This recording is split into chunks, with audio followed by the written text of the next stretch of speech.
২০০৯ সালের ২৫শে ফেব্রুয়ারি বাংলাদেশের বুকে ঘটানো হয় ইতিহাসের এক জঘন্যতম হত্যাযজ্ঞ। ৫৭ জন চৌকস সেনা কর্মকর্তার ভয়ঙ্কর পরিণতি। পিলখানার মাটি সেদিন রক্তে রঞ্জিত হয়েছিল, কিন্তু সেই রক্ত শুধু বিদ্রোহের ছিল না, ছিল গভীর এক ষড়যন্ত্রের। আর এই মৃত্যু শুধু বিদ্রোহের গুলিতে আসেনি। ১৫ বছর পেরিয়ে গেলেও আমরা আজও আসল সত্য জানি না। আমরা শুধু একটি মিথ্যা গল্প বিশ্বাস করতে বাধ্য হয়েছি, যেটি ছিল ডাল ভাত আর কিছু সুযোগ সন্ধানী জওয়ানদের বিদ্রোহ। কিন্তু যদি বলি সেদিনের পিলখানায় ঢুকেছিল ভারতীয় কিলার গ্রুপ, যদি বলি আমাদেরই দেশের কিছু ক্ষমতাধর ব্যক্তি যারা আজও ক্ষমতার অলিন্দে বসে আছে, তারা ছিল এই নীল নকশার অংশে। কেন একটি বিদেশি গোয়েন্দা সংস্থা আমাদের সীমান্তরক্ষী বাহিনীকে ধ্বংস করতে চেয়েছিল? আর কেনই বা সেদিনের সেনা প্রধান সেই হত্যাকাণ্ড ঠেকাতে ব্যর্থ হলেন? একবার ভাবুন, যখন কোনো মা তার সন্তানের রক্তাক্ত দেহ দেখছেন, যখন কোনো স্ত্রী তার স্বামীর কফিনের সামনে মূর্ছিত হচ্ছেন, তখন তিনি কি শুধু বিচার চান, নাকি আসল সত্য জানতে চান? পিলখানা যে শব্দটি শুনলে আজও বাংলাদেশের হৃদয়ে রক্তক্ষরণ হয়। একবার ভাবুন, সেদিন কিভাবে ভারতীয় বাহিনী এমন হত্যাকাণ্ড ঘটিয়েছিল।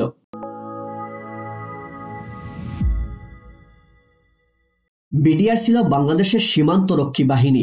জন্মলগ্ন থেকেই এটি দেশের সার্বভৌমত্বের অতন্দ্র প্রহরী হিসেবে পরিচিত ছিল। ৭১-এর মহান মুক্তিযুদ্ধে তাদের ভূমিকা ছিল অবিস্মরণীয়। কিন্তু এই সুসংগঠিত বাহিনী হঠাৎ করে কেন নিজেদের কর্মকর্তাদের বিরুদ্ধে বিদ্রোহ করলো? এর শেকড় কি শুধুমাত্র ডাল ভাতের কর্মসূচির দুর্নীতিতে, নাকি আরো গভীরে লুকিয়েছিল অন্য কোনো উদ্দেশ্য? মনে রাখতে হবে, ভারত বাংলাদেশ সীমান্তে বিডিআর এর ভূমিকা অনেক ক্ষেত্রেই ভারতীয় বিএসএফ এর জন্য চ্যালেঞ্জ তৈরি করেছিল। বিশেষ করে পদোয়া এবং রৌমারীর মতো সীমান্ত সংঘর্ষে বিডিআর এর দৃঢ় অবস্থান ভারতকে ভাবিয়ে তুলেছিল। রৌমারীর ঘটনায় তৎকালীন রংপুরের সেক্টর কমান্ডার এবং পরবর্তীতে বিডিআর এর ডিজি জেনারেল শাকিল আহমেদের নেতৃত্ব ছিল অত্যন্ত প্রশংসিত। ভারতীয় গণমাধ্যমও তখন বিএসএফ এর ক্ষয়ক্ষতি নিয়ে ব্যাপক আলোচনা হয়েছিল। তাহলে কি এই বিদ্রোহের আড়ালে সেসব প্রতিশোধের আগুন জ্বলছিল, যা দেশের সার্বভৌমত্বের প্রতীক এই বাহিনীকে ধ্বংস করতে চেয়েছিল? আমার দেশ পত্রিকার অনুসন্ধানী প্রতিবেদন অনুযায়ী পিলখানায় যা ঘটেছিল তা নিছকই কোনো বিদ্রোহ ছিল না, বরং ছিল একটি পরিকল্পিত হত্যাকাণ্ড। এই দাবিটি অত্যন্ত গুরুতর। প্রতিবেদনে বলা হয়েছে, এই হত্যাকাণ্ডের মূল পরিকল্পনাকারী ছিল ভারতীয় গোয়েন্দা সংস্থা র। তাদের উদ্দেশ্য ছিল শেখ হাসিনাকে ক্ষমতায় এনে এমন এক শক্তিশালী শাসন প্রতিষ্ঠা করা, যেখানে সেনাবাহিনী দুর্বল হয়ে পড়বে এবং ভারতের স্বার্থের বিরুদ্ধে কেউ দাঁড়াতে পারবে না।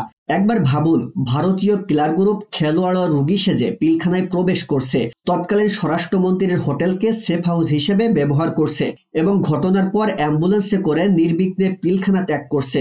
এরপর দুবাইগামী ফ্লাইটে করে তাদের নিরাপদে সরিয়ে দেওয়া হচ্ছে। কেন একটি আন্তর্জাতিক ফ্লাইটকে ২ ঘন্টা বিলম্ব করানো হলো?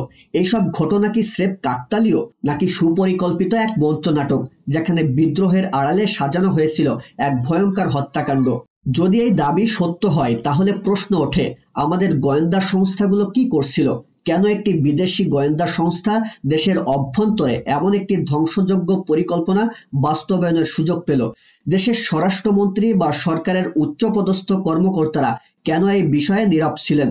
কেন গুরুত্বপূর্ণ সিসিটিভি ফুটেজ ও আলামত ধ্বংস করা হলো? প্রতিবেদনে সরাসরি অভিযোগ করা হয়েছে, তৎকালীন সেনাপ্রধান মইনুল আহমেদ সেনা কর্মকর্তাদের বাঁচাতে ব্যর্থ হয়েছেন।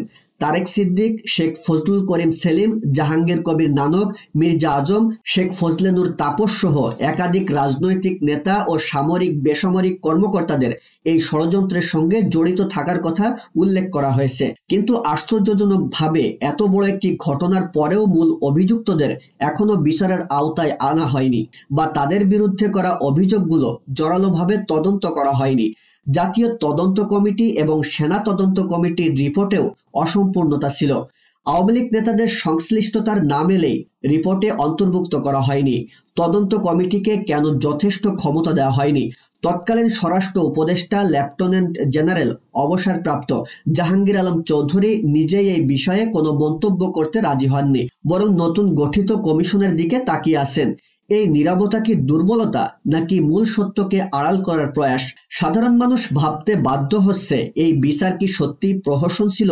যখন দেশের সীমান্তরক্ষী বাহিনীর ৫৭ জন চৌকস অফিসারকে হত্যা করা হয়, তখন কেন তদন্ত প্রক্রিয়া এত দুর্বল ও অসম্পূর্ণ থাকে? কেন গুরুত্বপূর্ণ আলামত ধ্বংস করা হয়? সাধারণ জনগণ প্রশ্ন তুলছে, কার স্বার্থে এই তথাকথিত বিদ্রোহ ঘটানো হয়েছিল এবং কার স্বার্থে এই বিচার প্রক্রিয়া ধীর গতিতে চলছে বা অসম্পূর্ণ রাখা হয়েছে?